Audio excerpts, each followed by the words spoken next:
सभी लैंग्वेज में हम लोग यूजर से डेटा ले सकते हैं और आउटपुट भी दे सकते हैं। ज्यादातर लैंग्वेज में कीबोर्ड होता है इनपुट डेटा लेने के लिए। जैसे सी लैंग्वेज में स्कैनफ का इस्तेमाल करते हैं, और सी आई एन का इस्तेमाल सी प्लस प्लस लैंग्वेज में करते हैं। जावा में system dot print system dot scanner का इस्तेमाल करते हैं। इसी तरह से पाइथन में ऐसा कोई तो लैंग्वेज फंक्शन होगा जो डेटा को यूजर से ले सकेगा। ऑफ कोर्स है, उसका नाम है इनपुट। सॉरी। इनपुट कैसे काम करता है वो देखते हैं। जैसे कोई भी डेटा हमको लेना है तो हम यहाँ पे इनपुट फंक्शन से ले सकते हैं। इनपुट फंक्शन में दो चीज बहुत इंपॉर्टेंट होता है। पहला इंपॉर्टेंट चीज ये होता है कि हम लोग इसमें यहाँ पर प्रॉम्प्ट डालते हैं। प्रॉम्प्ट यानी एक मैसेज जो हम इनपुट लेने टाइम देते हैं। स्कैन एफ हम लोग जब सी लैंग्वेज लिखते हैं उसमें प्रिंट एफ करके मैसेज देते हैं, फिर स्कैन एफ करके डेटा लेते हैं। ये दोनों को कंबाइन करके इनपुट में डाल दिया गया। यानी आप मैसेज भी आउटपुट दे सकते हैं, enter any number of number, ठीक है। तो कोई भी नंबर आप डाल सकते हैं, ऐसा मैसेज आएगा। और जो डेटा आप टाइप करेंगे वो डेटा नाम के वेरिएबल में स्टोर हो जाएगा, क्योंकि ये इनपुट नाम का फंक्शन बना बनाया हुआ फंक्शन है। और ये रिटर्न वो वैल्यू देता है जो तुम टाइप करोगे। ये वो वैल्यू देगा रिटर्न जो तुम टाइप करोगे, उसको डेटा में डाल देगा। बट यहाँ पे एक छोटा सा बात जानना जरूरी है। इनपुट डेटा जब भी रिटर्न करता है उसका डेटा टाइप हमेशा स्ट्रिंग होता है। उसका डेटा टाइप हमेशा स्ट्रिंग होता है, यानी डबल कोट्स में आता है। आप उसको जब जोड़ने जाओगे तो कुछ प्रॉब्लम्स तो आएंगे आपको। मैं दिखाता हूँ आपको, देखो। मैं यहाँ पे नंबर नाम रख लेता हूँ, इसका नाम num2 रख लेता हूँ। ये दो एंटर नंबर 1 num2 ऐसे करके डाल देता है, ठीक है। जिससे क्या हुआ, ये दो मैसेज दे रहा है। अब हम जब इसको रन करेंगे तो हम ये पाएंगे कि एंटर इन नंबर 1। तो मैं यहाँ पे नंबर 356 डाल देता हूँ। ये इशू क्या आ रहा है, यहाँ से शुरू हो रहा है, राइट। तो हमको ऐसा चाहिए कि ऐसा शुरू ना हो। तो प्रॉम्प्ट में हम कोशिश करते हैं \n लगाने का, जो कि सी में भी अलाउड है और यहाँ पे भी। आप इसको चेक कर सकते हैं, ऐसा कुछ हो रहा है क्या। वापस से रन करते हैं, देखिए यहाँ कर्सर ना आके कहाँ आ रहा है, यहाँ पे आ रहा है। इसका मतलब \n काम कर रहा है।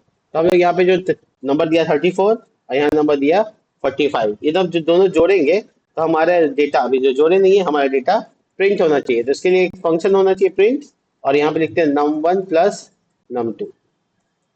तो प्रॉब्लम क्या है बताते हैं। यहाँ पे दो नंबर आपस में जुड़ेगा, और जुड़ेगा तो यहाँ पर प्लस ऑपरेटर काम करेगा। मैं आपको दिखाता हूँ, देखिए कैसे। तो प्लस ऑपरेटर जब काम किया, दो स्ट्रिंग को जब जोड़ेगा तो कॉनकैटिनेशन कर देगा। इसका मतलब भारी भरकम वर्ड लग रहा है। इसका मतलब दो स्ट्रिंग को आपस में जोड़ना होता है। कॉनकैटिनेशन, दो स्ट्रिंग को आपस में जोड़ना होता है, जो यहाँ पे हो रहा है। लेकिन प्रॉब्लम क्या है, हमको यहाँ पे न्यूमेरिकल वैल्यू जोड़ना है, एडिशन करना है। तो इसके लिए हम एक काम कर सकते हैं। ये डेटा इसके अंदर में इनपुट नाम का फंक्शन को घेराव कर रहे हैं। यानी इसको किससे कन्वर्ट कर रहे हैं, इनपुट नाम के फंक्शन के साथ कन्वर्ट कर दे रहे हैं। जिसके बाद क्या होगा, ये अब जो डेटा आएगा इनपुट से वो कन्वर्ट हो जाएगा इंटीजर में, और उसके बाद वो num1 और num2 में स्टोर हो जाएगा। जब हम जोड़ेंगे तो उसकी आराम से जुड़ जाएगा, इसमें परेशानी की बात नहीं है। थोड़ा अगर हैक्टिक लग रहा है तो परेशान मत होइएगा, काम यहाँ पे हो रहा है, ठीक है। तो ये है इनपुट लेने का तरीका इनपुट से। और हमको आउटपुट में, यानी आपको इंटीजर में क्या डेटा चाहिए, फ्लॉट में चाहिए, डबल में चाहिए, वो सब डेटा टाइप हम लोग जब पढ़ेंगे तो क्लियर हो जाएगा। तो ये हर तरह के डेटा को दे सकता है। दूसरी बात करेंगे प्रिंट फंक्शन की। तो देखिए प्रिंट फंक्शन में जो कुछ चीजें बहुत इंपॉर्टेंट है। पहला ये कि जो वैल्यू आपको प्रिंट करना है वो कॉमा दे के आप लिख सकते हैं। आप देख सकते हैं यहाँ पे हम 3 वैल्यू पास किया है, 1 2 3। नोटिस कर सकते हैं, अगर आप इसका प्रिंट आउट देखिएगा। मैं इसका ऊपर वाला जो कोड है इसको कमेंट कर देता हूँ ताकि ये काम ना करे। कमेंट यानी कि आप हैश लगा देंगे तो ये लाइन कमेंट बन जाएगा, ये वर्क में नहीं जाएगा, यानी इसको कंपाइलेशन नहीं मिलेगा। आप इसको रन कीजिए दोबारा, देखिए सबके बीच में क्या आ रहा है, स्पेस आ रहा है।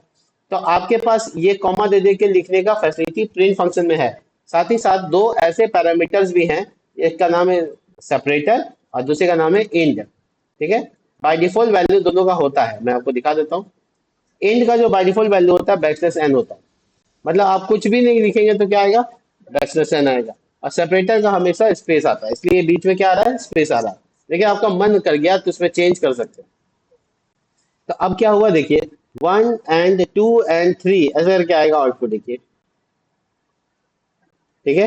और अगर आप चाहते हैं लास्ट में \n ना हो, उसकी जगह दी इंड लिखा हो, तो ऐसा भी पॉसिबल है, द इंड। लेकिन अगर मैं आपको थोड़ा ट्विस्ट करवा दूं इसमें, तो देखिए ये प्रिंट फंक्शन में और भी चीजें हो सकती हैं। ये प्रिंट फंक्शन है और इसमें लिखा हुआ है हेलो, सॉरी, हेलो, और दूसरे में कॉमा देके लिखा हुआ वर्ल्ड। वर्ल्ड। आप देख पा रहे हैं यहाँ कोड, हेलो वर्ल्ड।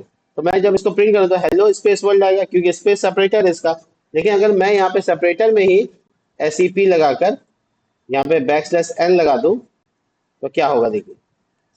तो मेरा सेपरेटर कौन हो गया, \n, यानी हर बार नया लाइन आएगा। तो इसका मतलब है प्रिंट फंक्शन बहुत सिंपल है, प्रिंट आउट करने के लिए अलाउड करता है, और इनपुट फंक्शन है, इनपुट करने के लिए अलाउड करता है। इनपुट भी स्ट्रिंग में होता है और आउटपुट भी स्ट्रिंग में ही जाता है। फाइनली आपको कन्वर्ट करना है बीच में अपने कामों को करने के हिसाब से। जैसे आप इंटीजर में यहाँ कन्वर्ट किए, वैसे आप सभी डेटा टाइप में कर सकते हैं। दूसरे वीडियो के लिए बने रहिए, डेटा टाइप उसमें आएगा और उसमें हम लोग पढ़ेंगे कितने सारे डेटा टाइप पाइथन में पाए जाते हैं। मिलते हैं नेक्स्ट वीडियो में, तब तक के लिए बाय।